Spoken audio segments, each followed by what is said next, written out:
Angelito Grace.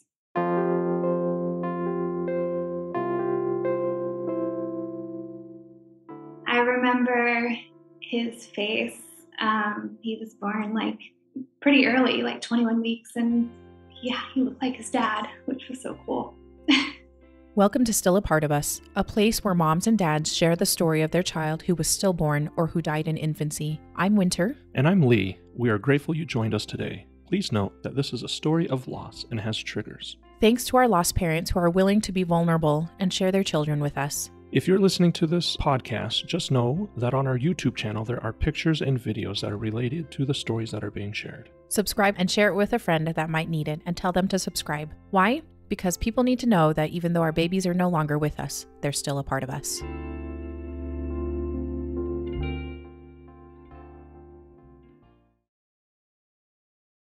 Katy, thank you so much for coming on. It's been a long time coming, and I'm so excited to chat with you today about your sweet little Angelito. Thank you again for coming on. I'm happy to be here. Thank you. Katy, we love to always get to know a little bit about the people that we're chatting with. So tell us a little bit about yourself and what your family looks like and where you guys are located and all that good, fun stuff. Yeah, so I'm originally from Seattle area, Washington State, and I met my now husband 7 years ago. Well, I didn't meet him, actually. We started dating 7 years ago, and we met 4 years prior working on cruise ships. We worked for Holland America Line. And we were friends for a while, and then just met and our worlds collided, and he moved to Seattle, and it was just a very felt right kind of thing. Yeah. And 3 years ago, actually coming up on 4 years ago in January, we decided to move to Puerto Rico. His mom was living here at the time. And as well as he has other family that lives here as well. So we just felt like it was the right thing for us. You know, we wanted to change, and it's definitely been an adventure and been really good for me personally, because I'm not a super flexible person, and Puerto Rico just forces you to be flexible because power outages, hurricanes. You know, it's like it demands flexibility, but there's so much beauty here. It's just such a magical place, and a place I've felt so much healing through the last 4 years, and especially this year as well. And so we wanted to get pregnant beginning of 2021. We tried for about 7 months to get pregnant, and got pregnant early September of 2021. Okay. It was the first month I did the pregnancy test and left it on the counter and went to get something else. Yeah. I wasn't thinking about it. Yeah. I had actually started a new job as a nanny to 2 twin girls, and I was just my mind wasn't as consumed with getting pregnant. And of course, you know, that's when it happened. Yep. Least expected. And I had already, you know, I'm kind of a researcher, like to do my homework type thing. And so I had already known what I wanted to do with my birth, and we decided on a midwife group that's here. They're wonderful, and they are able to do a home birth for us, which was our plan. Awesome. Although we also they work with an OB, so an OB comes into their practice and does an OB visit, ultrasounds, that kind of thing, orders blood work. So I loved the care model because, you know, we knew that if we had to go to the hospital, we would have our OB there. And my pregnancy was pretty good. I mean, there wasn't much to report. Even the nausea, I had nausea weeks 7 to 9, but it wasn't, I mean, gosh, I hear of a lot of women who have it so rough. Yes, exactly. And it wasn't that for me. It was just kind of eating saltines and rice and, you know, all that for a few weeks. Stuff. Yeah. My sister-in-law was actually pregnant at the same time I was. She was 2 months ahead of me, and she had really, really bad like morning sickness until I think it was like until maybe even halfway through her second trimester. It was so I was like always really grateful for that. Yeah. And, Yeah, for sure. yeah, I would be, yeah. yeah, it's, yeah. When you see somebody just ahead of you, you're like, oh, I hope it's not that bad. So. I know, right? I know. Yeah, she had a really, she had a really rough first, for a few months. Yeah. And now, when you went to the midwives, did they, how early, I just am not totally sure because you're in Puerto Rico and yeah. I don't know how they usually set up care and like when people start going in for their appointments and such. Cause I think usually like in the United States, it seems like it's around 8 or 9 weeks or something like that. And just check it out, make sure everything looks okay. Is that kind of similar with the way care usually happens in Puerto Rico? I think we went around 6 or 7 weeks just to talk to the midwives, just to establish care. Yeah. And it wasn't much. They couldn't do too much, but they could actually at that appointment hear my placenta with the Doppler. They're like, oh, that's your placenta. I'm like, what? So that was really cool. Yeah. But they didn't have like an ultrasound machine. So when the OB came in, he would then have the ultrasound machine with him. Gotcha. And they were simply there to talk to us, hear what we want for our pregnancy. And then at 9 weeks, I believe I had my first ultrasound, which she looked like a gummy bear, so cute, so funny. And I was so nervous for that appointment.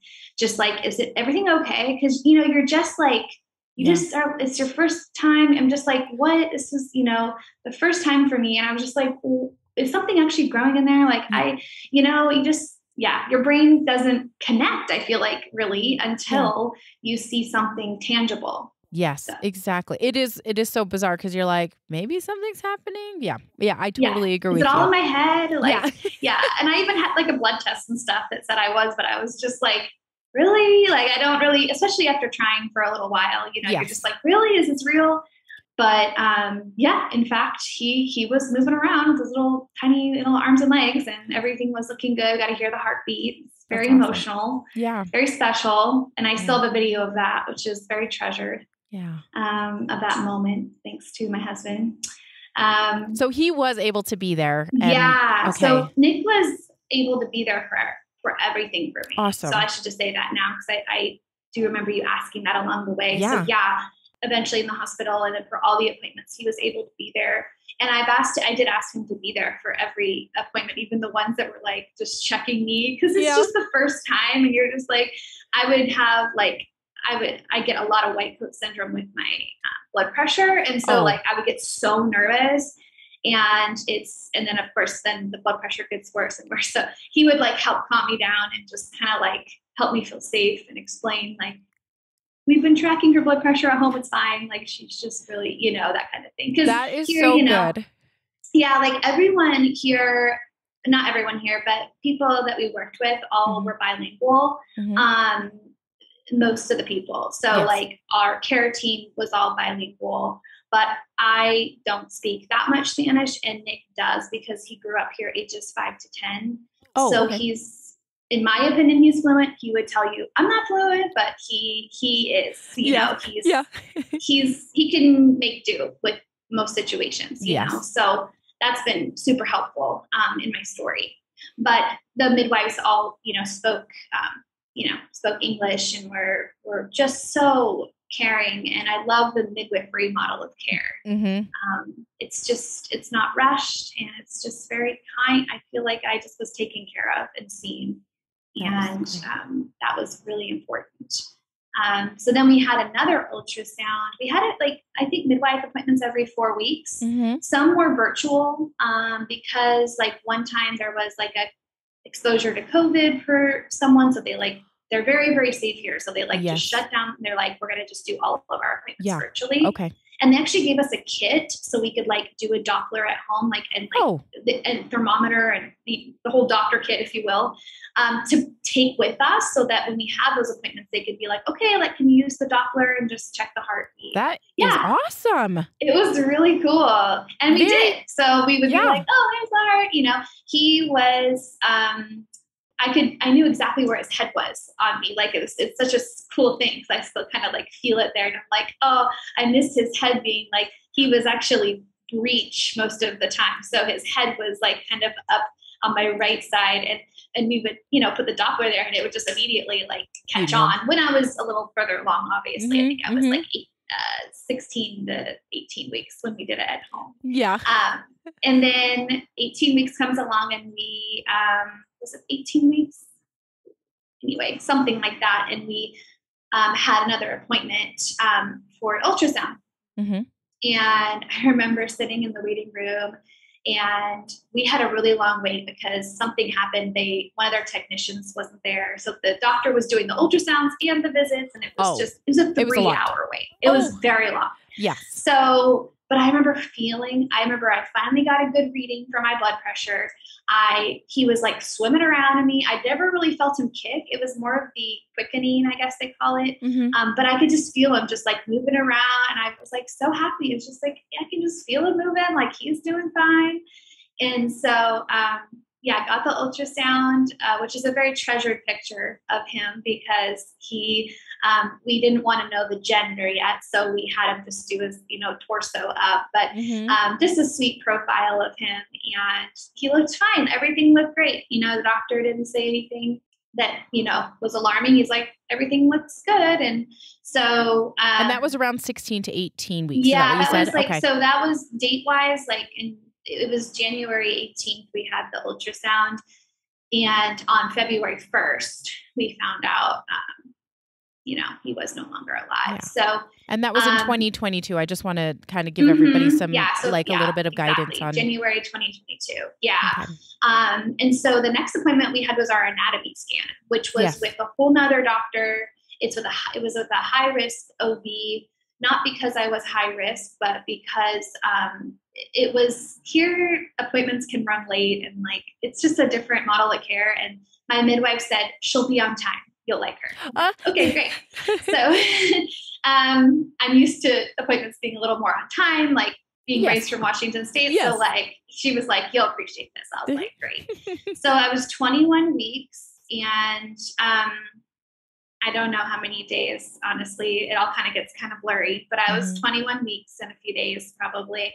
And we went in and we didn't want to know the gender. We were like, we wanted to wait till our baby was born to know the gender.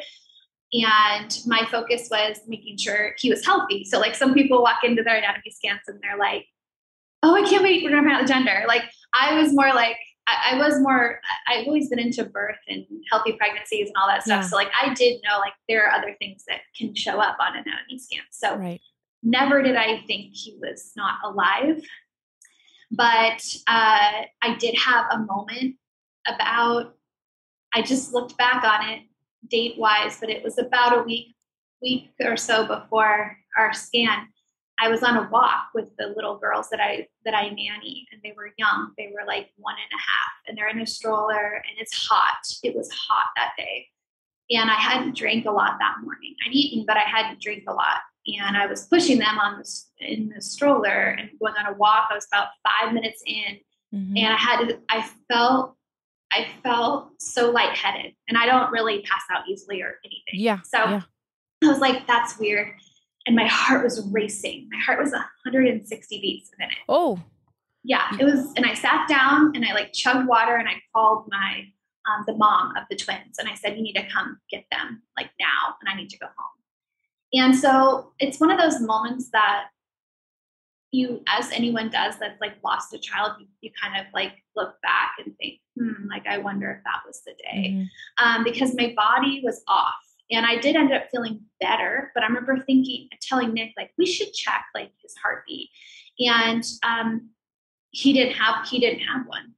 But I wasn't really thinking he is dead. Like I was thinking, I'm still pretty early. It's hard to find the heartbeat sometimes when you're early. And I didn't really, and I also had the anatomy scan just like maybe 4 or 5 days later. Yeah. So I was like, okay, like we're just, I didn't really think much of it. And I was feeling okay after that. I thought, oh, I was just dehydrated. But it's one of those moments you like look back on and you just kind of question when that was, when did this happen?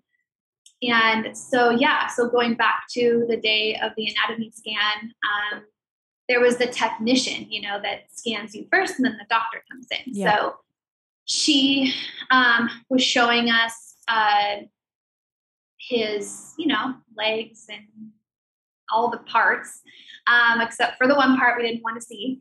But, and then she said, let me just text the doctor. And we're like, okay, like not thinking anything of it. Mm-hmm.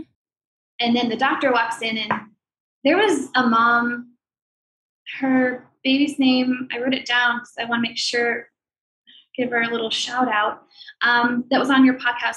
Her son is Jason Matthew, that you did just a few episodes ago from where we're at now. Mm-hmm. But anyway, she said the same thing that happened to me in the anatomy scan, where the doctor said, like, you see this light, it's supposed to light up.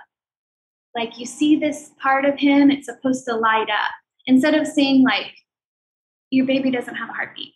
Yeah. So we're like, yeah. And, it's confusing. And then what broke my heart was that Nick had to ask her, like, are you saying there's no heartbeat? And she's like, yeah. And that just like broke my heart that he had to like say that and ask that. Like, I wish that was handled a little differently. And, that's the moment, right? That's the moment where you're like, I'll never be the same again. Yeah. Yeah. Yeah. In an instant, you are changed. And yeah. So, a lot of that day is pretty blurry. I do remember before the visit, I was like, I have to go to the bathroom because they say you have a full bladder. And I remember them saying like, well, you can go to the bathroom now. And I remember being like, why does that matter anymore? Like, I can feel, my body felt nothing. I was just in shock.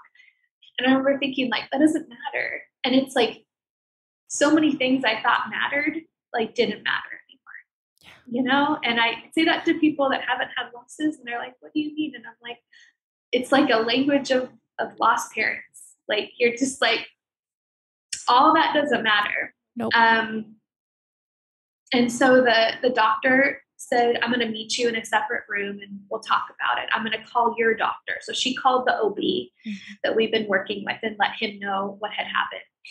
And she said, you're able to get induced tomorrow at, 6 a.m. This was like at 2:00 in the afternoon the day before.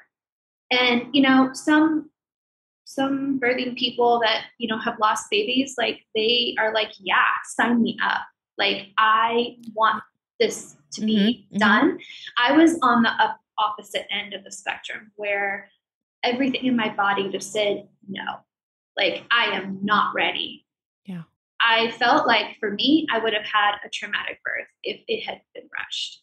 I'm like, I need to process. I need my brain to get on board with my body. Cause like right now I'm in shock. Yeah. So I just said, no, I'm not going to do that. And, she said, okay, well, your doctor said you can wait as long as you know the signs for, going into labor or any other signs of infection and stuff like that. I said, great. But they did schedule an induction a week from that day because that was on a Wednesday and it was the following Wednesday. So I found out on February 1st, 2022. And then we were going to be induced I was going to be induced on the 9th of, that's not the right math. Okay. 8 days later, on the 9th of February. Mm-hmm. So I was happy with that. I was like, that's enough time. But, I really wanted to like still have my son inside me and still have time with him before I had to say goodbye completely, And so skipped all the things we had planned after the anatomy scan and went home. And we had Nick's aunt come over. She's like kind of a second mom to both of us. And, she just held us and just said like, I'm so sorry. I'm so sorry. And she was the first person we had told in person. My mom lives for 3 or 4 at that time. I don't remember, but she lives in Seattle. So she was actually at work when all this happened. And I couldn't get a hold of her yet. So, yeah, those days are very, time is so interesting when you're going through such dark times. So my mom and I were able to connect that night. And, my mom was the one person I needed. And I'm so grateful I had her, because a lot of people don't have their moms. Either they don't have them, they're not able to access them, even though they're alive for whatever reason, or they're not here. So I had my mom, and it was the one person I needed. And she just said, I think she was trying not to cry. She was also in shock. So she was just like, okay, I'm so sorry. I'm going to go. And I was like, okay. But upon reflection, it's just, it was because she was, of course, very upset. We're very connected. I'm her only daughter. I'm her first child. And she was really feeling, and again, the pain similar to mine. She's also had losses. So, she has. That was a part of it. Yeah. But we talked the next day, and she's like, I want to get to you right now. And she had a doctor's appointment that I really wanted her to go to before she did. So she came, I think everything happened on a Wednesday. She came on Saturday. Oh, good. And she was able to actually stay next door to us, which was a huge blessing. She was just right there. And so, yeah, my energy was low. You're sad. That's an understatement. For me, it was the darkest week of my life, to find the news, and then also know that I have to birth him. I hate to say it that way, and I don't see it that way, but in the moment I was like, I have to birth him. And the midwives came over after we found out to my house. Yeah. And they talked us through some things. Okay. They actually had a doula for us. I asked for a doula to help. So in the hospital, we were able to have a partner and another person. Yeah. And so we chose, obviously, my husband and this doula. And she's actually a loss doula. So she hadn't actually been part of a loss like this before, but she was knowledgeable and could really hold space.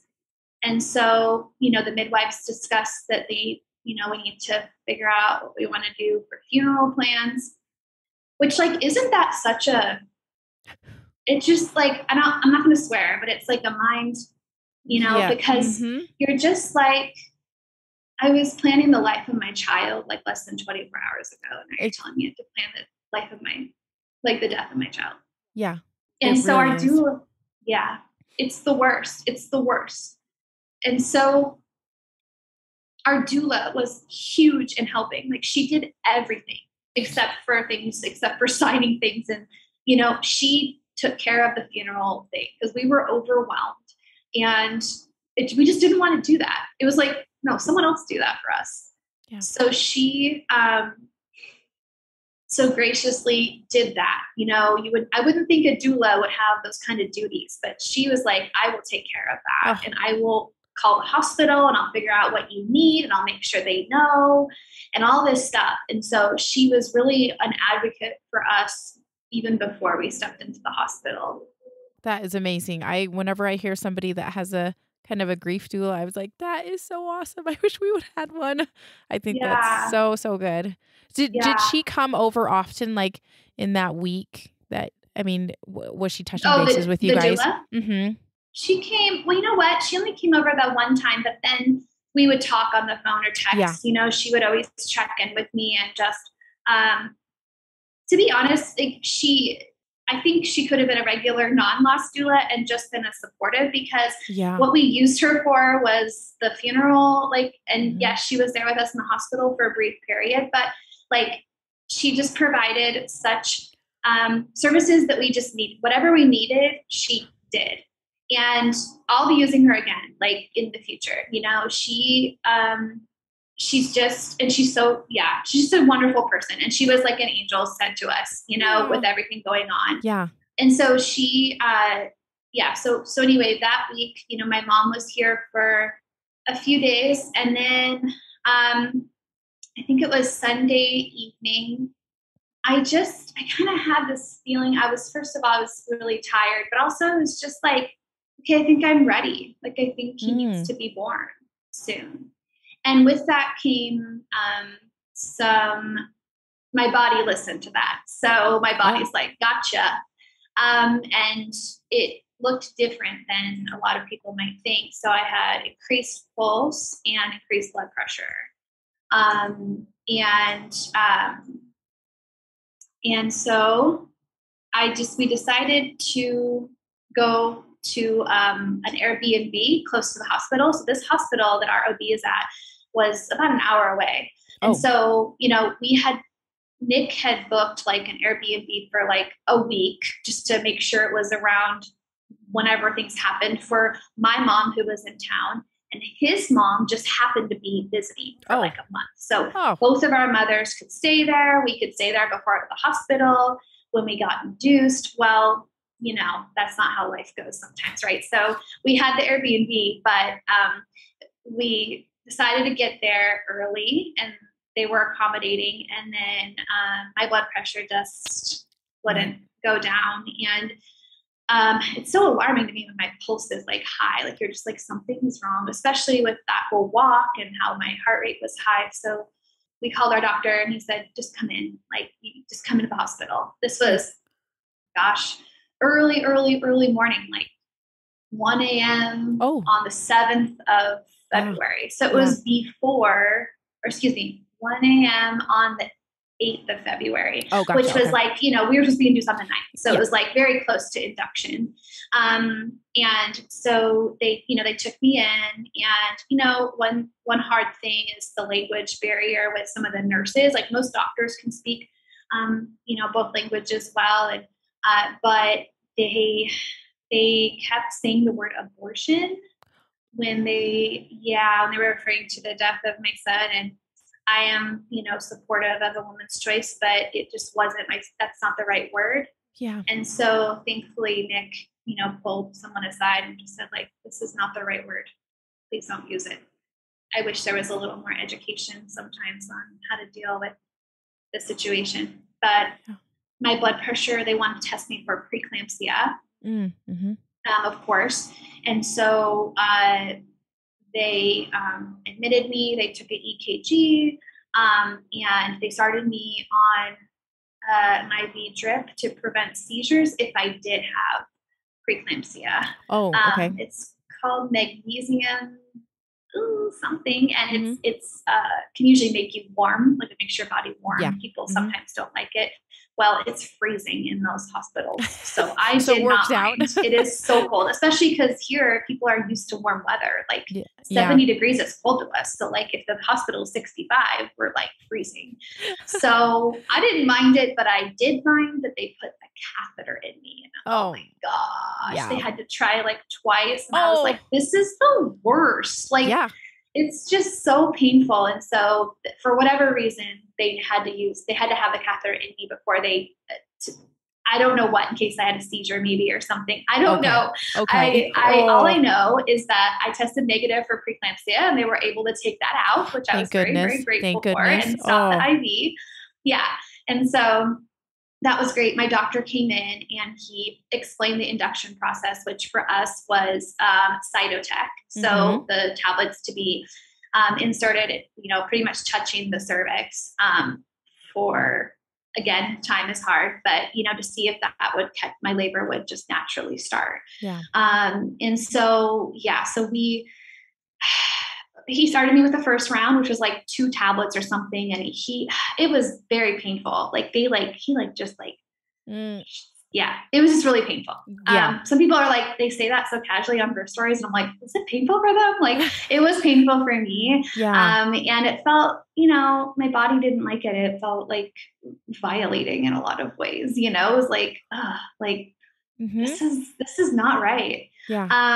And so the first round started and I contracted, but it felt like a little more than intense period cramping, and it was back to back.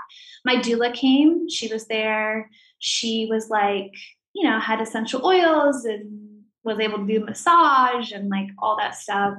And then, about 4 hours later, I would guess, like he's like, okay, we're going to give you a second a second dose because I wasn't doing anything. I was just able to talk, I was pretty much normal. They were intense, but it was like, like a 1, I would say, out of 10. Okay.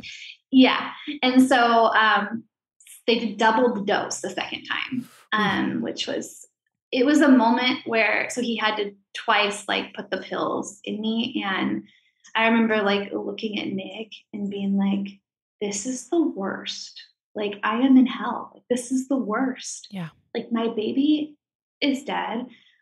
I'm being like violated. I feel like, and I have to still like go through the birth process. Yeah. Like, I was all throughout, that week, I wasn't scared of like the pain of labor or anything. I was actually really scared.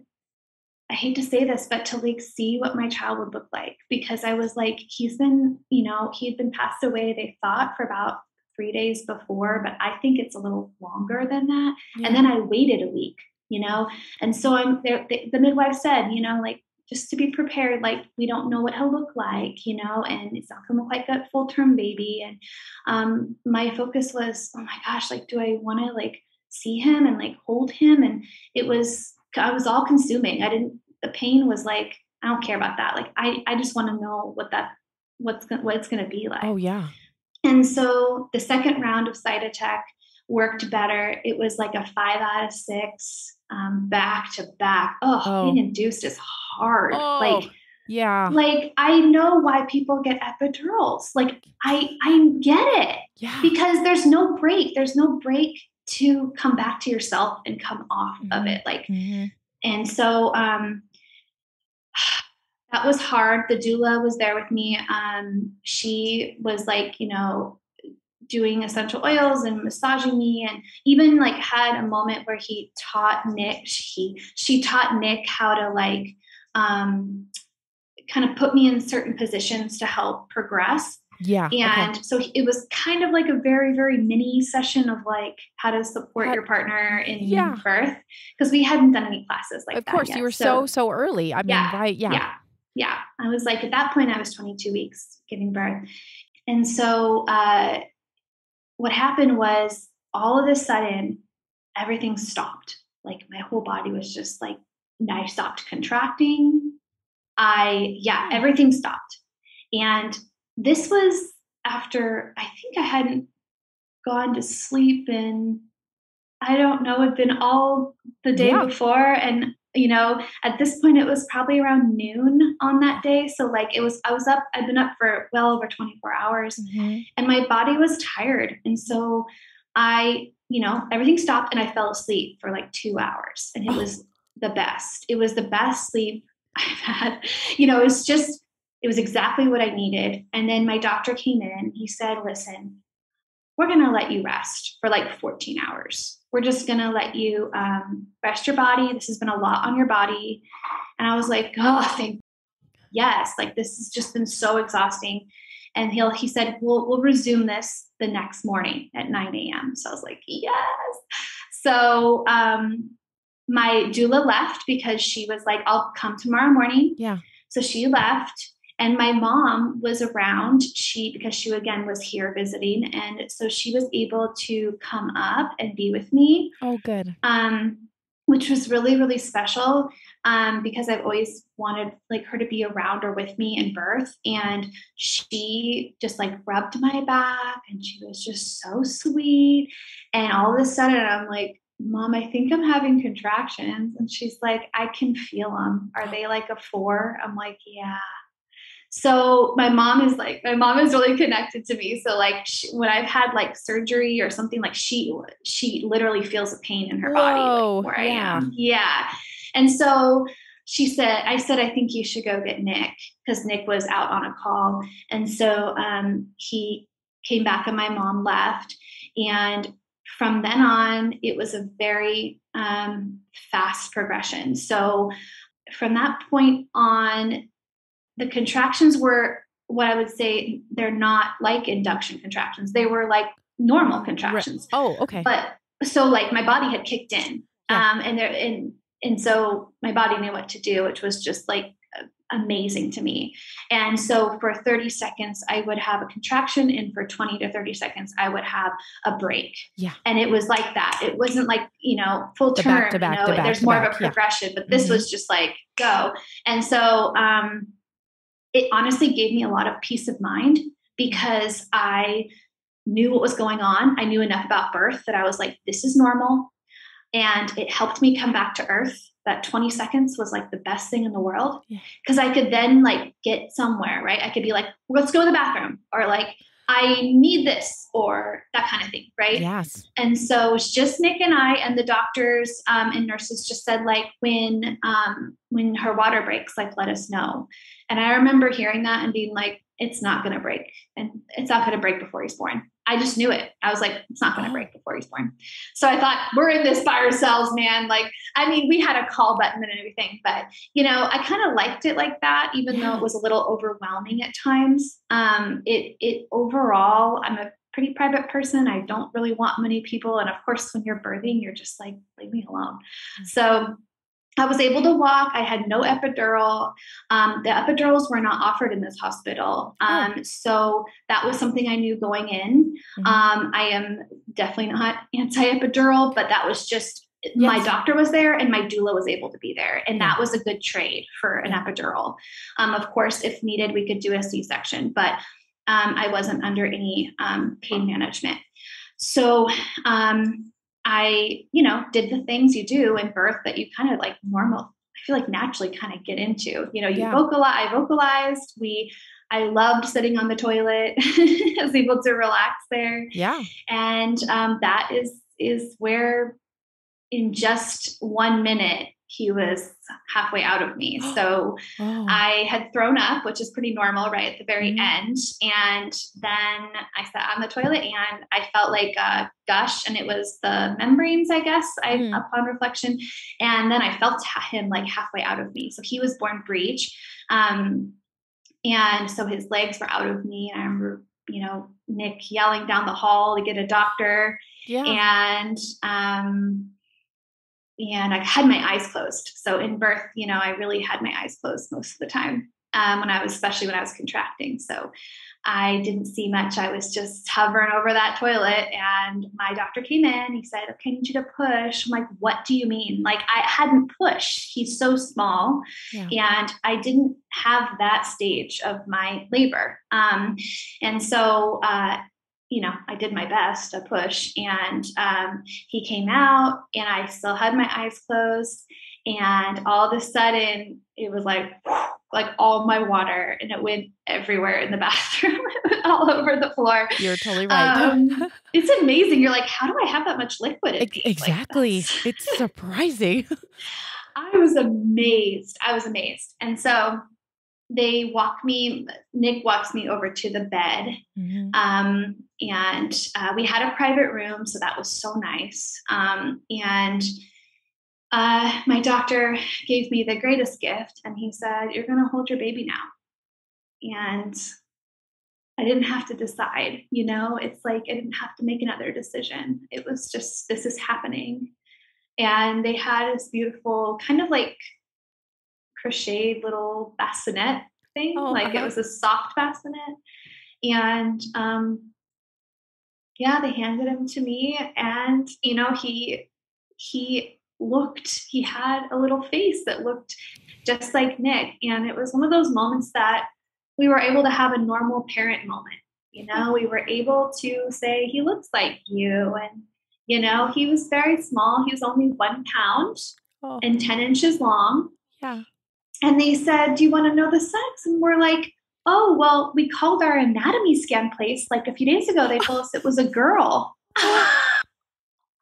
No way. They're like, no, he's a boy. We're like, oh, what? Yeah. So, I mean, in that moment, I was like, I don't care what gender, this is my child, right? You hear that all the time yes, gender disappointment is a real thing. And I totally value that. And in that moment, it wasn't as shocking as some people are like, wow. I'm like, it didn't matter. Like, he's my child. And it was interesting how that happened. But he definitely was a boy. And yeah, I was able to hold him and, I wasn't emotional. I was consumed by peace. Like I cannot explain it. It was one of the most like spiritual moments of my life. And it's something I would never have thought would come from this type of birth story, but it was a gift I felt his soul gave me. Oh. And that peace, it lasted me quite some time. It wasn't just, oh, your hormones, da da da. No, this was bigger than that. And he gave me that. Like that, I was almost, it was, it's how I imagine I'd feel when I die. Like, I felt like, as moms, as people that birth these children that aren't alive, like we all do lose a part of ourselves when our baby dies. And I felt like I'd kind of like died, but also like felt this like heavenly energy of like, it's going to be okay. And so that was really powerful for me. And I still ask my son in spirit to give me peace a lot of times. And, he's there. And so we had a very short time with him. I was not delivering my placenta. Oh. And I was bleeding. And they were worried about that. So they said, we need to sedate you and take your placenta out manually. So, I've learned that they never offered me the DNC, I think is what it's called. I don't think that was something that they could do. So, they just said, my doctor said, I'll go in, and I'll remove your placenta and, then we're done, but honestly, at that point, I was so tired that I was just like, great, give me the drugs. Like, and I really did have peace with our time. I think for 2 hours, we were together. We got pictures. Our doula made it after the birth. Oh, good. Yeah. Good. But she was able to take pictures for us, which are just so treasured. Yeah. And, yeah. And so that's what happened. And, I woke up and I did have some relief that was kind of like done. I was so anticipating the birth and everything that I was kind of like, okay, like now we can just focus on healing, right? We can just focus on the next step, the next thing. And I'll keep this brief, but the next 4 days later, I got a high fever and it ended up that I had an infection in my uterus from the manual. Yeah. So when doctors go in manually, there's a chance that like the bacteria in the vagina can get in the uterus. So I didn't know that. Now I do, but I was in the hospital for 14 days. So it was a very, yeah. I'm so sorry, Katy. Yeah. That's like, and don't you just want to be home? Like everyone's like, I just wanted to go home. And I was home for, a few days, but I was very sick. I was very tired and I thought it was just postpartum, but it was not. It was low iron from my bleeding and then also the infection. And so sadly, my mom had to leave. She wanted to be here for me postpartum, but she also got to a point where, we were in the hospital for so long that she needed support herself too. She couldn't just sit at our house and wait, and she wasn't able to come up. So we did get one day where she could come up and we said goodbye. It was so hard because we both didn't want to leave each other. But it just had to happen that way. And so that was very hard for me. That was, second to obviously the news. It was rough for Nick and I, and my hemoglobin was like a 7. So I was really low. I was like, I have people in my family that are nurses and they're like, yeah, they should have done a blood transfusion. Oh yeah, completely. And their standards were a 6 or, and so anyway, it's one of those medical things that can vary. I was getting iron IVs and, antibiotic and saline and all the things. So, everything turned out okay, but it really did just make it, I wasn't in the healing zone, obviously. No. I was like, not even here. Like Nick's like, you weren't even, I wasn't, I was just somewhere else. And it was so hard for me to be be present with what was going on. I just was almost like in shock and numb. And so, yeah. And so then, I feel like the grief journey, as it never ends, it's taught me a lot. I really hadn't had a loss before this that was this like tragic. I mean, you can't really compare losing a child, but I hadn't had anyone super close to me pass away unexpectedly. And so this was my introduction into grief. And Oh, that's a rough story too. I was like, oh, yeah, there's just so many things that made it yeah, it just was really even hard. worse. Like, It Katie, was. I did have a couple of questions. When you did go on, when you were sedated to kind of get your placenta out, did Nick able to spend a little bit more time with Angelito, or did you guys end up like, okay, you guys kind of both Yeah. gave him back to the hospital at the same time, or how did that look? We both had a lot of peace with saying goodbye as I was also going in to get my Okay. procedure. They offered for him to, but they don't have cold cots there, and Yeah. he was starting to show signs of being in the Yeah. world, Yeah. physically, and that's really hard to see. His Yeah, it little is. skin was drying out, and it it was like it's time. It's hard, and I think he had the same feeling as I did in that moment. So we both said goodbye to him, and I remember the nurse like looking at us like, really, like, you want to say goodbye?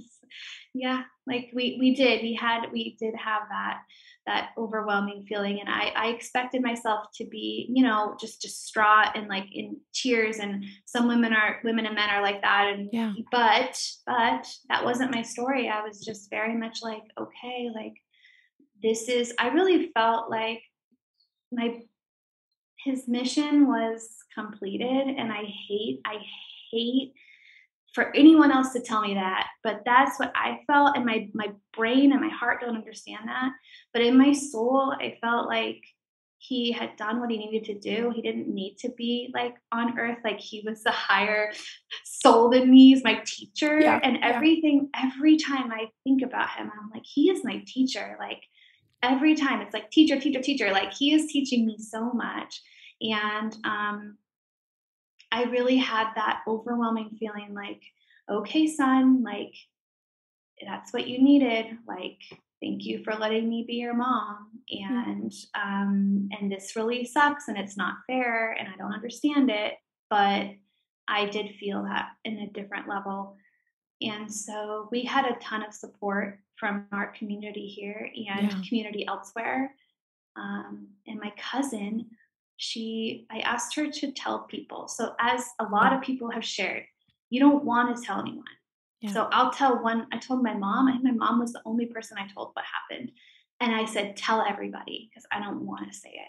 And so my cousin was going to organize my baby shower. And so I asked her to please use that list and let people know what's going on. Yeah. And I said, if people want to help, please tell them they can send prayers. They can write to me if they want. And then we gave our like PayPal, Venmo, and said, if you can and want to, do it. If not, we love any kind of support. Well, this was huge for us. Like, we were able to basically not work for a couple months just because people were so generous. Oh, And that really gave us the space to heal, to do the first layer of healing. yeah. Especially me, because I was still, recovering, especially after the Yes. infection and being postpartum. So it was something I, really, if anyone's listening and they're like me and they're listening to this before they give birth, like, or even after, like, don't hesitate to ask for help. People will Yeah. help how they can, Yeah. and everyone's had a different role for us. Some people sent us $200, and then other people had prayer groups for us. Like, it just like, upon now it's been 9 months since he was born, like, that now means even more to me, because I'm like, wow, I didn't even realize like how loved we are and how supported we are. And so everyone had their unique role in supporting us through that, especially in the early days. Yeah. And it That's was beautiful. Like just, just how people showed up. Like, and yeah, it looks very different for a lot of different people. And so I love how, yeah, people showed up. Like they, they did. yeah. And I just, Yeah, they did. I really wanted to hermit after everything. I wanted to cocoon and just protect myself. So I didn't let many people in. Yeah. But I'd have friends here who like dropped off a package of food. Like I had another friend that said she has 5 children and she was like, let me bring you like pre-made meals. Like I can get some from Costco. And like she lives like an hour away, has 5 kids. Like I said, like, thank you so much. Like I'll let you know if I need that. But like just the gesture of it was so touching. And really it was also people that wanted to listen to the story. The story is so important. This is why you do what you do, right? Like it's what gives me, sure, I'm sad, but it brings me a lot of joy to share my child's life. He existed before he died, and we have memories and we have moments, and that matters, that matters. So it completely does. I think that's so, so cool. Katy, I actually wanted to ask you how did you guys come up with his name? Because it is really a beautiful, beautiful name and very, it's very heavenly. All of it is very heavenly. Angelito means little angel in Spanish. And so the week that we found out that Angelito was no longer alive, we had no idea what name we were going to choose. We didn't even know the gender at that point, really. Yeah. So, and Nick was out in our backyard in nature where a lot of his healing takes place. And he came into the room and he said, I think I have a name. And, Nick is someone that's very easygoing. He's just, I'm a little more of the fiery one, right? And he's more of the go with the flow. And in that moment, I just thought, no matter what he says, I'm going to say yes, because he's like speaking his heart. Like he's like sharing something so special. And I like the name, but he said Angelito, and I said, or Angelita or Angelito. Oh, okay. The gender. Yeah. Yeah. And I said, I love it. And I said, I feel like in my pregnancy, I was given a lot of grace from him because I'm very hard on myself, and I would hear him be like, it's okay. Like, it's fine. You ate some Cheez-Its. Like, it's not a big deal. Like I can be so hard on myself for not eating the right thing or whatever. Yeah. And that's a small example, but I felt like he gave me so much grace and he helped teach me grace. And so I picked the middle name. And so that's how it came. And it's so beautiful. And I believe our babies like choose their names. So like, I believe that he like told Nick, like, this is what it is. And so, it's a very special moment. I'll remember exactly where I was when we had that conversation and decided that was his name. We didn't tell anybody until he was born. It's a very, very, very powerful and special name. It's beautiful. I just love it. Thank you. Yeah, me too. Just kind of following up with some of the stuff that happened at the birth, did they end up seeing anything, or did they have any conclusions on what had happened that caused his death? So actually at the anatomy scan, she noticed that he had fetal hydrops. Oh. Which it's crazy. I was listening to one of your I was watching one of your YouTube videos, and I just clicked on a random one, and it was a woman that had her baby pass away from that, or that was part of it. But fetal hydrops isn't why a baby dies. It's like the hydrops is due to something, right? Yes, it's exactly. Due to, sometimes it's the mom's blood, sometimes it's a heart defect. So we know it was fetal hydrops, but we do not know why that was developed. We were given an option to do an autopsy. Our doctor said he actually would recommend not doing it simply because they're usually non-conclusive, and they're also not covered by insurance, so they're very expensive. They are. And money wasn't the reason, but it was more like, also I hear this a lot with birth stories like this where you don't really want your child to get an autopsy. It's just too hard to think about. Yeah. And so that was a part of it for me. And also the doctor saying that, I just thought, I think I can have peace with it. I mean, I think I could be okay not knowing. Yeah. And later they also did a test on the placenta. So they checked out the placenta to see if there was anything. There was nothing. It was totally normal. But my doctor did say, like, there also could have been a cord accident we didn't know about, you know? It's just like, they're kind of like, it could be this or that. It could be a virus you had that you weren't sick for, but that affected the baby. Like, there's so many things. And I'm normally someone that can get very focused on going down the research rabbit hole of things, but this has been something I've allowed myself, and just maybe it's like my son helping me or something, but I've just been able to say, you know, it happened, it just happened, and there's no, and there really won't be an answer. And he looked, you know, everything looked relatively normal when he was born. Of course, at that gestation, they're like, you know, their bones aren't even really like formed yet. They still have the, you know, fingers and toes and all that, but, you know, his body didn't look super healthy. It was, you know, maybe that was just because he had passed away for a while, but it actually helped my brain understand that something was not right. Like, there was a reason, you know. But we did all the genetic testing, right? We did all that, and it was all normal. So yeah, I'm in that unfortunate club of, you know, my child passed away and I don't know why, and there's not much I can do to try and prevent it. But high drops is so rare that it kind of helped me too, be like, well, it only happens in like 0.05% of pregnancies. Yeah. So it actually helped me. Like, hearing that stat was like, okay, well, hopefully chances are for the next one, exactly, the stat won't happen again, right? Like, and what do you do, right? I mean, if you want a child, if you want to have another biological child, you kind of have to just like have faith, right? You have to just go through it. You just got to do it. And it's a miracle when our babies get here. It really is. I'm very excited for that day. Yeah.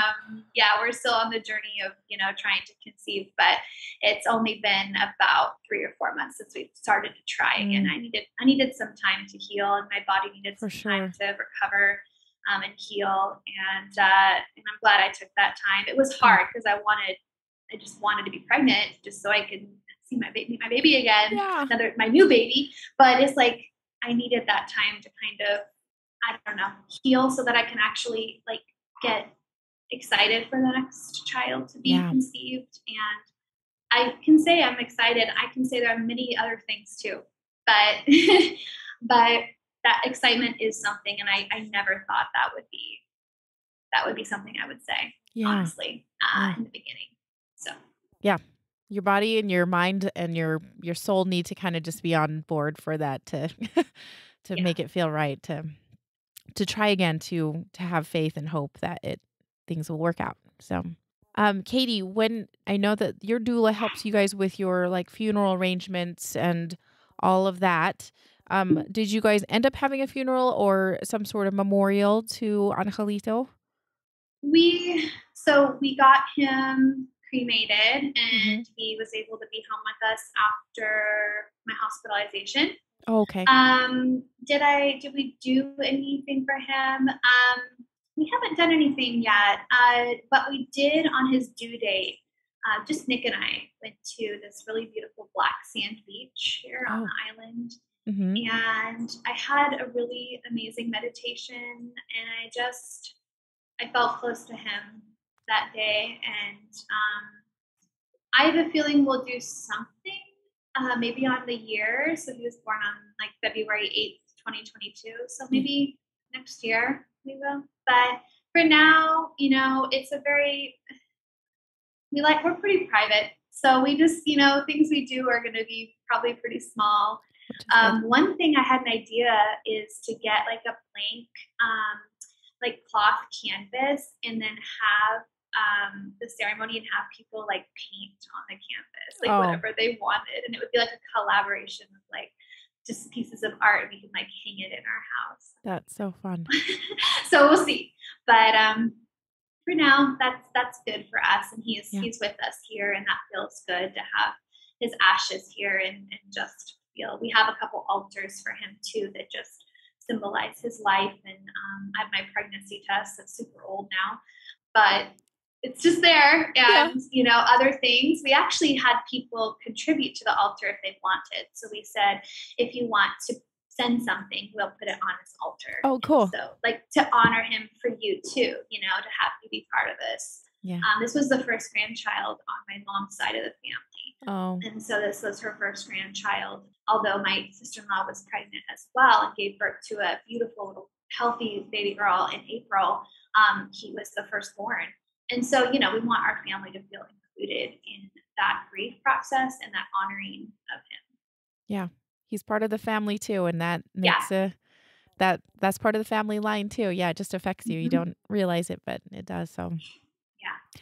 Oh, Katy, that was really so fun to hear about Angelito. I mean, fun is not the right word, I don't think, but it was great to hear because I feel like your perspective, and I really really resonated with the peace that you had. I think that was what a blessing, what a gift from your son to have that after his birth. I think that's really, really special. Yeah, and I think like I'm glad I honored my no in my body that said no, I want to wait, because I do feel like that was part of the reason why. Yeah. I had that really hard, well, gosh, no words for it really, but that really dark week, I'd wake up in the middle of the night and just like cry, you know, and Nick would just hold me, and it was just the most I've ever cried in my life. But I was able to really feel that and not have to be in like, you know, this mode of like survival mode. I was able to really feel it. Yeah. And that to me was one of the reasons why I think my birth was what it was, you know. Right. Yeah, your situation is so unique. The decision you made was really quite unique from what we've heard here on this podcast. And so I am grateful for that perspective because, yeah, there's kind of this little bit of panic, right? There's like this panic and anxiety when you're like, okay, let's just do it now. I just don't want to, you know, but to kind of be able to grieve, but also be with him too. Like there was something kind of cool about that. Like, yeah, it was really special. Like, and to like how crazy that we're like birthing death. Like it's such a weird process to go through. Yeah.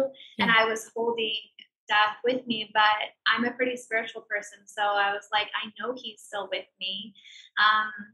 But I needed to hold on to him, you know, until I felt some kind of switch to release him. So thank you so much for sharing that.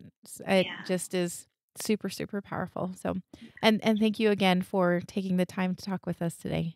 Yeah, thank you.